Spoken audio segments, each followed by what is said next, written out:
ವಿಧವೆ ಸೊಸೆಯ ಕಥೆ. ಕೈಲಾಶ್ ಮತ್ತು ಊರ್ಮಿಳಾ ದಂಪತಿಗಳಿಗೆ ಒಬ್ಬಳು ಮಗಳಿದ್ದಳು, ಕೋಮಲ್ ಅಂತ. ಕೋಮಲ್ ಚಿಕ್ಕವಳಿದ್ದಾಗಿನಿಂದ ಪೋಲಿಯೋ ಕಾರಣದಿಂದ ಒಂದು ಕಾಲಿಂದ ಅಂಗವೈಕಲ್ಯಳಾಗಿದ್ದಳು. ಎಲ್ಲರೂ ಅವಳಿಗೆ ದಯೆಯ ದೃಷ್ಟಿಯಿಂದ ನೋಡುತ್ತಿದ್ದರು. ಪಾಪ, ಒಂದು ಕಾಲಿಂದ ಕುಂಟಿ ಅಂತ. ಆದರೆ ತಂದೆ ತಾಯಿಗೆ ಪ್ರೀತಿಯ ಮಗಳಾಗಿದ್ದಳು. ಮತ್ತು ಅವಳ ತಂದೆ ತಾಯಿ ಅವಳಿಗೆ ಯಾವುದೇ ಕಷ್ಟ ಆಗದ ಹಾಗೆ ನೋಡಿಕೊಳ್ಳುತ್ತಿದ್ದರು. ಅವಳು ಅಂಗವಿಕಲ ಆಗಿದ್ದರೂ ಸಹ ಎಲ್ಲ ಕೆಲಸದಲ್ಲಿಯೂ ನಿಪುಣಳಾಗಿದ್ದಳು. ಕೋಮಲ್ ತುಂಬ ಬುದ್ಧಿವಂತ, ಚುರುಕ ಹುಡುಗಿಯಾಗಿದ್ದಳು. ಶಾಲೆಯಲ್ಲಿಯೂ ಸಹ ಶಿಕ್ಷಕರ ಪ್ರೀತಿಯ ವಿದ್ಯಾರ್ಥಿಯಾಗಿದ್ದಳು. ಒಂದು ದಿನ ಊರ್ಮಿಳಾ ಗಂಡನಿಗೆ ಹೇಳುತ್ತಾಳೆ, ರೀ, ಈಗ ನಮ್ಮ ಮಗಳ 12ನೇ ತರಗತಿ ಮುಗಿದಿದೆ. ಈಗ ಮುಂದೆ ನಾವು ಅವಳ ಮದುವೆಯ ಬಗ್ಗೆ ವಿಚಾರ ಮಾಡಬೇಕು. ಅವಳು ಒಂದು ಕಾಲಿನಿಂದ ಅಂಗವಿಕಲಳಾಗಿದ್ದಾಳೆ. ಅದಕ್ಕೆ ಅವಳಿಗೂ ಹಾಗೆ ಗಂಡ ಹುಡುಕಬೇಕಾಗುತ್ತದೆ. ಹಾಗೆ ಅಂಗವಿಕಲ ಹುಡುಗನಿಗೆ ಹುಡುಕಬೇಕಾದರೆ ಸ್ವಲ್ಪ ಸಮಯ ತಗೊಳ್ಳುತ್ತೆ. ಅದಕ್ಕೆ ಈಗಿನಿಂದಲೇ ಹುಡುಗ ಹುಡುಕಲು ಪ್ರಾರಂಭ ಮಾಡಬೇಕು. ನನ್ನ ಮಗಳು ನೋಡಲು ತುಂಬ ಚೆನ್ನಾಗಿದ್ದಾಳೆ ಮತ್ತು ಸಾಮಾನ್ಯ ಹುಡುಗಿಯರಿಗಿಂತಲೂ ಎಲ್ಲ ಕೆಲಸದಲ್ಲಿಯೂ ನಿಪುಣತೆಯನ್ನು ಹೊಂದಿದ್ದಾಳೆ. ಓದುವುದರಲ್ಲಿ, ಮನೆ ಕೆಲಸಗಳಲ್ಲಿ, ಗುಣದಲ್ಲಿ, ಎಲ್ಲದರಲ್ಲೂ. ಆದರೆ ಏನು ಮಾಡಬೇಕು? ಇದು ಒಂದು ಕಾರಣದಿಂದ ಅವಳಿಗೆ ಇಂತಹ ಹುಡುಗ ಹುಡುಕಬೇಕಾಗಿದೆ. ಗಂಡ ಹೇಳುತ್ತಾನೆ, ನೀನು ಹೇಳುವುದು ಸರಿ. ಇಂಥ ಹುಡುಗ ಹುಡುಕಕ್ಕೆ ಸಮಯ ಹಿಡಿಯುತ್ತೆ. ಅದಕ್ಕೆ ಈಗಿನಿಂದಲೇ ಹುಡುಕಲು ಪ್ರಾರಂಭ ಮಾಡಬೇಕು. ನನ್ನ ಮಗಳು ತುಂಬ ಒಳ್ಳೆಯವಳು, ಆದರೆ ಒಂದು ಕಾಲಿಂದ ನನ್ನ ಮಗಳ ಜೀವನನೇ ಹಾಳಾಯಿತು ಅಂತ ಹೇಳುತ್ತಾನೆ. ಕೋಮಲ್ ತನ್ನ ತಂದೆ ತಾಯಿಯ ಮಾತನ್ನು ಕೇಳಿ ಅವಳ ತಂದೆಯ ಹತ್ತಿರ ಬಂದು ಹೇಳುತ್ತಾಳೆ, ಅಪ್ಪ, ನಾನೇನು ಎಲ್ಲರ ಮೇಲೆ ಭಾರವಾಗಿದ್ದೀನಾ? ನಾನು ಒಪ್ಕೋತೀನಿ, ನಾನು ಒಂದು ಕಾಲಿಂದ ಅಂಗವಿಕಲಳಾಗಿದ್ದೇನೆ. ಆದರೆ ಇದರ ಅರ್ಥ ನಾನು ಇನ್ನೊಬ್ಬರ ಮೇಲೆ ಭಾರವಾಗಿ ತಿಂತೀನಿ ಅಂತಲ್ಲ. ಅದು ಹೇಗೆ ನನ್ನ ಜೀವನ ಹಾಳಾಗಿದೆ ಅಂತ ಕೋಮಲ್ ಹೇಳುತ್ತಾಳೆ. ಅವಳ ತಾಯಿ ಹೇಳುತ್ತಾಳೆ, ಇಲ್ಲ ಮಗಳೇ, ನೀನು ನಮ್ಮ ಮೇಲೆ ಭಾರವಾಗಿಲ್ಲ. ಮನಸ್ಸು ಚಿಕ್ಕದು ಮಾಡಿಕೊಳ್ಳಬೇಡ. ಮುಂದೆ ಒಂದಿನ ಎಲ್ಲ ಚೆನ್ನಾಗಿ ಆಗುತ್ತೆ. ಕೋಮಲ್ ಹೇಳುತ್ತಾಳೆ, ಅಮ್ಮ, ನನಗೆ ಓದು ಅಂದರೆ ತುಂಬ ಇಷ್ಟ. ನಾನು ಓದು ಬಿಡುವುದಿಲ್ಲ. ಈಗ ನಾನು ವಿಚಾರ ಮಾಡಿದ್ದೇನೆ, ನನ್ನ ಓದಿನ ಜೊತೆ ನಾನು ಏನಾದರೂ ಮಾಡಬೇಕೆಂದು. ನಾನು ಈಗ ಇನ್ನೊಬ್ಬರ ಮೇಲೆ ಅವಲಂಬಿತರಾಗಿರುವುದಿಲ್ಲ. ಏನಾದರೂ ಮಾಡುತ್ತಾ ನಾನು ಸ್ವಾವಲಂಬಿಯಾಗುತ್ತೇನೆ. ಹಾಗೆ ಸ್ವಲ್ಪ ದಿನ ಕಳೆದವು. ಈ ಕಡೆ ಕೋಮಲ್ನ ಗ್ರ್ಯಾಜುಯೇಷನ್ ಸಹ ಮುಗಿಯಿತು. ಆ ಕಡೆ ಕೋಮಲ್ನ ತಂದೆ ಅವಳ ಸಲುವಾಗಿ ಹುಡುಗ ಹುಡುಕುತ್ತಿದ್ದರು. ಕೋಮಲ್ಗೆ ವಿನೋದನ ಸಂಬಂಧ ಬರುತ್ತೆ. ವಿನೋದ್ ಒಂದು ಬ್ಯಾಂಕಲ್ಲಿ ಕೆಲಸ ಮಾಡುತ್ತಿರುತ್ತಾನೆ. ವಿನೋದ್ ಅವನ ತಂದೆ ತಾಯಿ ಮತ್ತು ತಂಗಿಯ ಜೊತೆ ಕೋಮಲ್ಗೆ ನೋಡಲು ಬರುತ್ತಾನೆ. ವಿನೋದನ ತಂದೆ ಹೇಳುತ್ತಾನೆ, ಮಗ, ಇದೇನು ಹುಡುಗಿಗೆ ನೋಡಿದೀಯಾ? ಅವಳಿಗೆ ಒಂದು ಕಾಲೇ ಇಲ್ಲ, ಅವಳು ಅಂಗವಿಕಲಳಾಗಿದ್ದಾಳೆ ಎಂದು ಮಗನಿಗೆ ಹೇಳುತ್ತಾನೆ. ಹೌದು ಅಪ್ಪ, ನನಗೆ ಗೊತ್ತು. ನಾನು ಅಂಗವಿಕಲ ಹುಡುಗಿಗೆ ಮದುವೆ ಮಾಡಿಕೊಂಡ್ರೆ ನನಗೆ ಒಂದು ಹುಡುಗಿಯ ಜೀವನ ಸುಧಾರಿಸಿದಂತಾಗುತ್ತದೆ. ಅವಳೇಕೆ ಅಂಗವಿಕಲ ಹುಡುಗನಿಗೆ ಮದುವೆಯಾಗಬೇಕು? ಯಾಕೆ ಒಬ್ಬ ಸಾಮಾನ್ಯ ಹುಡುಗನೊಂದಿಗೆ ಮದುವೆಯಾಗಬಾರದು ಅಂತ ಕೇಳುತ್ತಾನೆ. ಅವನ ಅಮ್ಮ ಹೇಳುತ್ತಾಳೆ, ನೋಡು ಮಗ, ಇದು ನಿನ್ನ ಜೀವನ.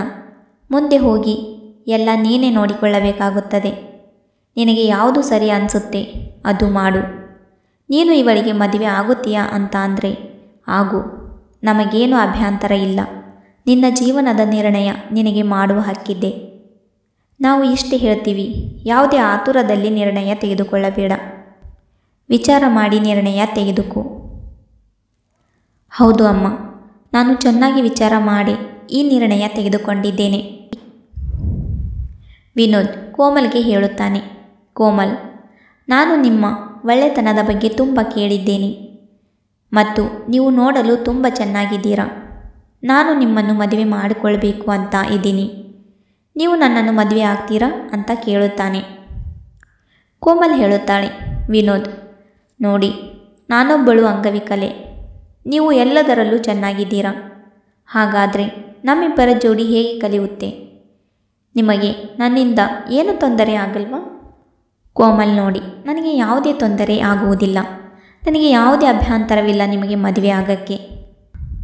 ನಿಮಗೆ ಯಾವುದೇ ಅಭ್ಯಂತರ ಇಲ್ಲ ಅಂದರೆ ನಾನು ನಿಮ್ಮನ್ನು ಜೀವನ ಪರ್ಯಂತ ಚೆನ್ನಾಗಿ ನೋಡ್ಕೊತೀನಿ ಅಂತ ವಿನೋದ್ ಹೇಳುತ್ತಾನೆ. ಕೋಮಲ್ ಹೇಳುತ್ತಾಳೆ, ನಿಮಗೆ ಏನೂ ಅಭ್ಯಂತರ ಇಲ್ಲ ಅಂದರೆ ನನಗೂ ಏನೂ ಅಭ್ಯಂತರ ಇಲ್ಲ ಈ ಮದುವೆಗೆ. ನಾನು ಏನಾದರೂ ಪುಣ್ಯ ಮಾಡಿರಬೇಕು ನಿಮ್ಮಂಥ ಜೀವನ ಸಂಗಾತಿ ಪಡೆಯುವುದಕ್ಕೆ ಅಂತ ಹೇಳುತ್ತಾಳೆ. ಕೆಲವೇ ದಿನಗಳಲ್ಲಿ ತುಂಬ ವೈಭವದಿಂದ ಇಬ್ಬರ ಮದುವೆ ನಡೆಯುತ್ತೆ. ಎಲ್ಲ ಜನರು ಮಾತಾಡಿಕೊಳ್ಳುತ್ತಾರೆ, ಹುಡುಗಿ ತುಂಬ ಪುಣ್ಯ ಮಾಡಿರಬೇಕು ಇಂಥ ಗಂಡ ಪಡೆಯುವುದಕ್ಕೆ ಅಂತ ಎಲ್ಲರೂ ಮಾತಾಡಿಕೊಳ್ಳುತ್ತಾರೆ. ಅತ್ತೆ ಹೇಳುತ್ತಾಳೆ, ಸೊಸೆ, ಇವತ್ತು ನಿನ್ನ ಮೊದಲನೆಯ ದಿನ ಇದೆ ಈ ನಿನ್ನ ಮನೆಯಲ್ಲಿ. ಮತ್ತೆ ಯಾಕೆ ಇಷ್ಟು ಬೇಗ ಎದ್ದೆ? ಇನ್ನೂ ಸ್ವಲ್ಪ ಮಲಗಬೇಕು ಅಲ್ವಾ? ಅತ್ತೆ, ನನಗೆ ದಿನಾಲು ಬೆಳಗ್ಗೆ ಜಾವದಲ್ಲಿ ಎದ್ದೇಳುವುದು ರೂಢಿಯಾಗಿದೆ, ಅದಕ್ಕೆ ಎದ್ದೆ. ಅತ್ತೆ, ನಾನು ಎಲ್ಲರ ಸಲುವಾಗಿ ಬೆಳಗ್ಗೆ ತಿಂಡಿ ಮಾಡಿದ್ದೇನೆ, ಎಲ್ಲರೂ ಬಂದರೆ ಬಡಿಸುತ್ತೇನೆ ಅಂತ ಹೇಳುತ್ತಾಳೆ. ಅತ್ತೆ ತುಂಬ ಆಶ್ಚರ್ಯವಾಗುತ್ತಾಳೆ. ಹುಡುಗಿಗೆ ಒಂದು ಕಾಲು ಇಲ್ಲದಿದ್ದರೂ ಹೇಗೆ ಕಿಚನ್ನಲ್ಲಿ ಹೋಗಿ ಅಡುಗೆ ಮಾಡಿದ್ಲು ಅಂತ. ಹೀಗೆ ಮದುವೆಯಾಗಿ ಸ್ವಲ್ಪ ದಿನ ಕಳೆಯುತ್ತೆ. ಕೋಮಲ್ ಮನೆಯ ಜವಾಬ್ದಾರಿಯೆಲ್ಲ ತೆಗೆದುಕೊಳ್ಳುತ್ತಾಳೆ ಮತ್ತು ಮನೆಯ ಎಲ್ಲ ಕೆಲಸವೂ ಅವಳೇ ಮಾಡುತ್ತಾಳೆ. ಕೋಮಲ್ನ ಈ ನಡವಳಿಕೆಯನ್ನು ನೋಡಿ ಮನೆಯಲ್ಲಿ ಕೋಮಲ್ಗೆ ಎಲ್ಲರೂ ತುಂಬ ಚೆನ್ನಾಗಿ ನೋಡಿಕೊಳ್ಳುತ್ತಾರೆ. ವಿನೋದ್ನ ಅಮ್ಮ ಮಗನಿಗೆ ಹೇಳುತ್ತಾಳೆ, ಮಗ, ನನ್ನ ಸೊಸೆ ಸಾವಿರದಲ್ಲ ಲಕ್ಷದಲ್ಲೊಬ್ಬಳಿದ್ದಾಳೆ. ನನಗೆ ಮೊದಲು ನೀನು ಈ ಹುಡುಗಿಗೆ ಮದುವೆ ಆಗ್ತೀಯಾ ಅಂದರೆ ತುಂಬ ಭಯವಾಗಿತ್ತು. ಆದರೆ ಇವಳ ಕೆಲಸ, ಇವಳ ಬುದ್ಧಿವಂತಿಕೆ ನೋಡಿದರೆ ಇವಳು ಅಂಗವಿಕಲನೇ ಇಲ್ಲ ಅಂತ ಅನಿಸುತ್ತೆ. ತುಂಬ ಪುಣ್ಯ ಮಾಡಿದೀಯಾ ಇಂಥ ಹೆಂಡತಿ ಪಡೆಯುವುದಕ್ಕೆ ಅಂತ ತಾಯಿ ಹೇಳುತ್ತಾಳೆ. ವಿನೋದ್ ಹೇಳುತ್ತಾನೆ, ಅಮ್ಮ, ನನ್ನ ಆಯ್ಕೆ ಯಾವತ್ತೂ ಚೆನ್ನಾಗಿರುತ್ತೆ. ಅಮ್ಮ, ನಾನು ಇವತ್ತು ನಿಮಗೆ ಒಂದು ಮಾತು ಹೇಳುತ್ತೇನೆ. ಮುಂದೆ ಎಂದಾದರೂ ನನಗೆ ಏನಾದರೂ ಆದರೆ ನೀವು ಕೋಮಲ್ಗೆ ತನ್ನ ಮಗಳಂತೆ ನೋಡಿಕೊಳ್ಳಬೇಕು ಅಂತ ಹೇಳುತ್ತಾನೆ. ಅಮ್ಮ ಹೇಳುತ್ತಾಳೆ, ಏನಂತ ಮಾತಾಡ್ತೀಯೋ? ಹುಚ್ಚ ಥರ. ನಿನಗೆ ಏನಾಗುತ್ತೆ? ಹೇಳ್ತಾ ಇದ್ದೀನಿ, ಇನ್ನೊಂದು ಸಲ ಇಂಥ ಮಾತು ನಿನ್ನ ಬಾಯಿಯ ಮೇಲೆ ಬರಬಾರದು. ಈವಾಗಲೂ ಸಹ ಅವಳಿಗೆ ನನ್ನ ಮಗಳಂತೆ ನೋಡಿಕೊಳ್ಳುತ್ತಿದ್ದೇನೆ ಅಂತ ತಾಯಿ ಹೇಳುತ್ತಾಳೆ. ಹೀಗೆ ಮನೆಯಲ್ಲಿ ಎಲ್ಲವೂ ಚೆನ್ನಾಗಿ ನಡೆಯುತ್ತಾ ಇರುತ್ತೆ. ಒಂದು ದಿನ ವಿನೋದ್ ಕೆಲಸದಿಂದ ಮನೆಗೆ ಬರುವಾಗ ಅವನ ಬೈಕ್ ಆಕ್ಸಿಡೆಂಟ್ ಆಗುತ್ತೆ. ಅವನ ತಲೆಗೆ ಗಂಭೀರವಾಗಿ ಪೆಟ್ಟಾಗುತ್ತೆ. ತಕ್ಷಣದಲ್ಲಿ ಅವನಿಗೆ ಆಸ್ಪತ್ರೆಗೆ ಕರೆದುಕೊಂಡು ಹೋದರೂ ಸಹ ತಲೆಗೆ ಪೆಟ್ಟಾಗಿದ್ದ ಕಾರಣ ಅವನು ಉಳಿಯಲಿಲ್ಲ. ಆಸ್ಪತ್ರೆಯಿಂದ ಅವನ ಮನೆಯವರಿಗೆ ಈ ಸುದ್ದಿ ತಲುಪುತ್ತೆ. ಈ ಸುದ್ದಿ ಕೇಳಿ ಮನೆಯವರೆಲ್ಲರೂ ಸ್ತಬ್ಧವಾಗಿ ನಿಂತಿರುತ್ತಾರೆ. ಅವರ ಮನೆಯವರಿಗೆ ಇದೇನಾಯಿತು ಅಂತ ಸ್ವಲ್ಪ ಸಮಯ ಏನೂ ತಿಳಿಯುವುದೇ ಇಲ್ಲ. ಅವನ ಅಮ್ಮ ತುಂಬ ಅಳುತ್ತಾಳೆ. ಕೋಮಲ್ ಒಂದೇ ಸ್ಥಳದಲ್ಲಿ ಸುಮ್ಮನೆ ವಿನೋದನನ್ನು ದಿಟ್ಟಿಸುತ್ತಾ ಕೂತಿರುತ್ತಾಳೆ. ಅವಳ ಕಣ್ಣಿಗೆ ಒಂದು ಹನಿ ಕಣ್ಣೀರು ಸಹ ಬರುವುದಿಲ್ಲ. ಈ ಸುದ್ದಿ ಕೇಳಿ ಅವಳು ತುಂಬ ಶಾಕಲ್ಲಿ ಹೋಗಿರುತ್ತಾಳೆ. ಎಲ್ಲ ಜನರು ಹೇಳುತ್ತಾರೆ, ಕೋಮಲ್, ನೋಡು ನಿನ್ನ ಗಂಡನಿಗೆ, ಅಳು, ಏನಾದರೂ ಹೇಳು, ಅಳು, ನಿನ್ನ ದುಃಖ ಹೊರಗೆ ಹಾಕು. ನೀನು ಹೀಗೆ ಕೂತ್ರೆ ನೀನು ಇರುವುದಿಲ್ಲ. ಆಮೇಲೆ ಕೋಮಲ್ಗೆ ವಿನೋದನ ನೆನಪಾಗುತ್ತೆ. ಅವನು ಹೀಗೆ ಮಲಗಿದ್ದನ್ನು ನೋಡಿ, ವಿನೋದ್, ಎದ್ದೇಳು, ನೀನು ಹೀಗೆ ನನಗೆ ಅರ್ಧದಲ್ಲೇ ಬಿಟ್ಟು ಹೋದರೆ ನನಗೆ ಯಾರು ನೋಡಿಕೊಳ್ಳುತ್ತಾರೆ? ನನಗೆ ಜೀವನ ಪೂರ್ತಿ ನೋಡ್ಕೊತೀನಿ ಅಂತ ಮಾತು ಕೊಟ್ಟಿದ್ದೆ. ಈಗ ನಿನ್ನ ಮಾತು ಎಲ್ಲೋಯ್ತು? ಏಳು, ಎದ್ದೇಳು ಅಂತ ಅವನ ಮೇಲೆ ಬಿದ್ದು ತುಂಬ ಅಳುತ್ತಾಳೆ. ವಿನೋದನ ಅಂತಿಮ ಸಂಸ್ಕಾರ ಆಗಿ ಹೋಗುತ್ತೆ. ಕೋಮಲ್ ಈಗ ಬಿಳಿಯ ಸೀರೆ ಹಾಕಿಕೊಳ್ಳುತ್ತಾಳೆ. ಕೋಮಲ್, ಯಾಕಮ್ಮ ನೀನು ಈ ಸೀರೆ ಹಾಕಿಕೊಂಡೆ? ನಿನಗೆ ಯಾರು ಹಾಕ್ಕೊಳ್ಳಲು ಹೇಳಿದ್ರು? ಈ ಸೀರೆ ಚೇಂಜ್ ಮಾಡು, ಬಣ್ಣದ ಸೀರೆ ಹಾಕು ಅಂತ ಅತ್ತೆ ಹೇಳುತ್ತಾಳೆ. ಇಲ್ಲ ಅಮ್ಮ, ವಿನೋದನ ಜೊತೆನೇ ನನ್ನ ಎಲ್ಲ ಬಣ್ಣಗಳು ಹೋಗಿಬಿಟ್ಟವು. ಅತ್ತೆ ತುಂಬ ಹೇಳುವುದರಿಂದ ಆ ಸೀರೆ ತೆಗೆದು ಬಣ್ಣದ ಸೀರೆ ಹಾಕಿಕೊಳ್ಳುತ್ತಾಳೆ. ಕರೆದುಕೊಂಡು ಹೋಗಲು ಅವಳ ಅಮ್ಮ ಅಪ್ಪ ಬರುತ್ತಾರೆ. ನನ್ನ ಮಗಳ ಜೀವನನೇ ಹಾಳಾಗಿ ಹೋಯಿತು. ಈಗ ಗಂಡ ಇಲ್ಲದೇನೆ ನಿಮ್ಮ ಮನೆಯಲ್ಲಿ ಉಳಿದುಕೊಂಡು ಏನು ಮಾಡುತ್ತಾಳೆ? ಅದಕ್ಕೆ ನಮ್ಮ ಜೊತೆ ಕರೆದುಕೊಂಡು ಹೋಗಲು ಬಂದಿದ್ದೇವೆ ಅಂತ ಹೇಳುತ್ತಾರೆ. ವಿನೋದನ ತಾಯಿ ತಂದೆ ಹೇಳುತ್ತಾರೆ, ಅವಳು ಮದುವೆಯಾಗಿ ನಮ್ಮ ಮನೆಗೆ ಬಂದಿದ್ದಾಳೆ. ಈಗ ಅವಳ ಎಲ್ಲ ಜವಾಬ್ದಾರಿ ನಮ್ಮದ್ದು. ಅವಳಿಗೆ ನಾವು ಸೊಸೆಯ ಥರ ನೋಡಿಕೊಳ್ಳುವುದಿಲ್ಲ, ಅವಳಿಗೆ ನಮ್ಮ ಮಗಳ ಹಾಗೆ ನೋಡಿಕೊಳ್ಳುತ್ತಿದ್ದೇವೆ. ಅವಳಿಗೆ ಮುಂದೆ ಓದಿಸಿ ಅವಳ ಕಾಲ್ಮೇಲೆ ಅವಳು ನಿಂತುಕೊಳ್ಳುವ ಹಾಗೆ ಮಾಡುತ್ತೇವೆ ಅಂತ ಹೇಳುತ್ತಾರೆ. ಕೋಮಲ್ ಸಹ ಹೇಳುತ್ತಾಳೆ, ಹೌದು ಅಪ್ಪ ಅಮ್ಮ, ನಾನು ನಿಮ್ಮ ಜೊತೆ ಬರುವುದಿಲ್ಲ. ಇವರಿಗೆ ವಿನೋದ್ ಒಬ್ಬನೇ ಮಗನಿದ್ದನು. ಈಗ ಅವನಿಲ್ಲದಿದ್ದಾಗ ಇವರಿಗೆ ನೋಡಿಕೊಳ್ಳುವ ಜವಾಬ್ದಾರಿ ನನ್ನದ್ದು. ನಾನು ನಿಮ್ಮ ಜೊತೆ ಬರುವುದಿಲ್ಲ. ನೀವು ಹೋಗಿ, ನನ್ನ ಬಗ್ಗೆ ಏನೂ ಚಿಂತೆ ಮಾಡಬೇಡಿ. ನಾನು ಇಲ್ಲಿ ತುಂಬ ಚೆನ್ನಾಗಿದ್ದೇನೆ ಅಂತ ಹೇಳಿ ತನ್ನ ತಂದೆ ತಾಯಿಗೆ ಕಳಿಸಿಕೊಡುತ್ತಾಳೆ. ಕೋಮಲ್ ತನ್ನ ಮುಂದಿನ ವಿದ್ಯಾಭ್ಯಾಸ ಪೂರ್ತಿ ಮಾಡುತ್ತಾಳೆ. ವಿನೋದನ ಫ್ರೆಂಡ್ ರಂಜಿತ್ ಅಂತ ಆವಾಗವಾಗ ವಿನೋದನ ತಂದೆಗೆ ಮಾತನಾಡಲು ಮನೆಗೆ ಬರ್ತಾ ಇರುತ್ತಾನೆ.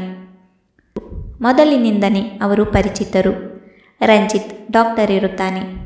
ಕೋಮಲ್ ತುಂಬ ವಿದ್ಯಾಭ್ಯಾಸ ಮಾಡಿದ ಮೇಲೆ ಅವಳಿಗೆ ಒಂದು ಬ್ಯಾಂಕಲ್ಲಿ ಕೆಲಸ ಸಿಗುತ್ತೆ. ಮತ್ತೆ ಮೇಲೆ ಮೇಲೆ ರಂಜಿತ್ ಅವರ ಮನೆಗೆ ಬರುವುದನ್ನು ನೋಡಿ ಜನರು ಮಾತನಾಡಿಕೊಳ್ಳುತ್ತಾರೆ. ಮನೆಯಲ್ಲಿ ವಿಧವೆ ಇದ್ದಾಳೆ, ಮನೆಗೆ ಯಾರಾದರೂ ಬರುತ್ತಾರೆ, ಹಾಗೆ ಹೀಗೆ ಅಂತ ಸೊಸೆಯ ಬಗ್ಗೆ ತುಂಬ ಕೆಟ್ಟದಾಗಿ ಮಾತನಾಡುತ್ತಿದ್ದರು.